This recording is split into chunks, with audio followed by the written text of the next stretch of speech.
Once you have a video library uploaded, you can then move on to creating a feed. Underneath the feeds, which is your MRSS feeds, part of our business plan and above, you will have the ability to create one or many MRSS feeds. To create a feed, you'll navigate into the Media Feeds tab, click Create Feed. From here, you'll want to choose if you want a video feed or an audio feed.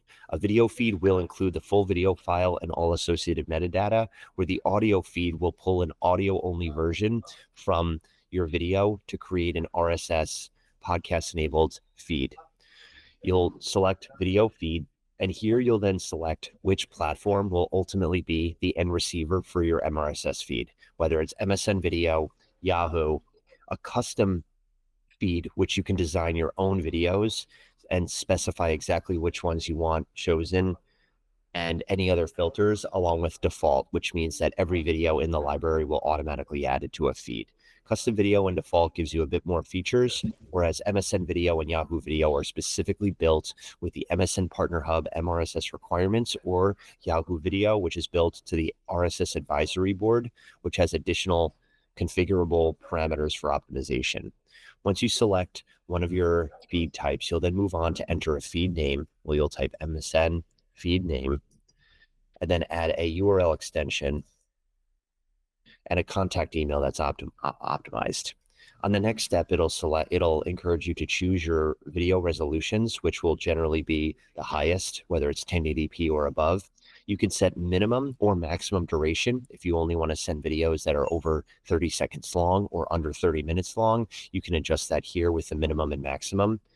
You can decide to include old videos in the feed. So what this means is that from the date that you're creating the feed, any additional videos from this moment on will be pulled into the feed. If you want to include older videos, you'll simply toggle this and select which date in your library you want to pull videos in from.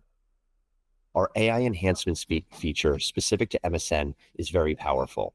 AI enhancements take into account the MSN content standards and implements those policies on the content, whether that's removing emojis from the title or removing excessive links from the description. Our AI enhancements enhances not only the titles, but descriptions, categories, and keywords only if the user opts in.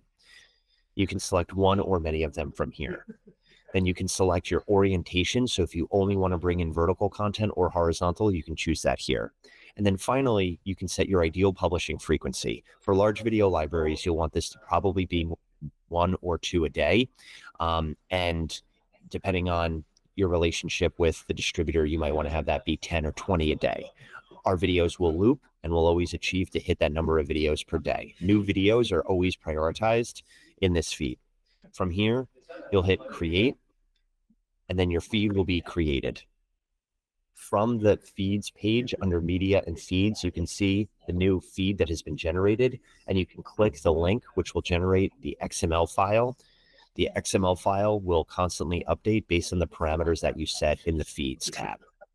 You can create feeds, as I mentioned, for multiple different platforms and multiple different styles, depending on what platform you're on.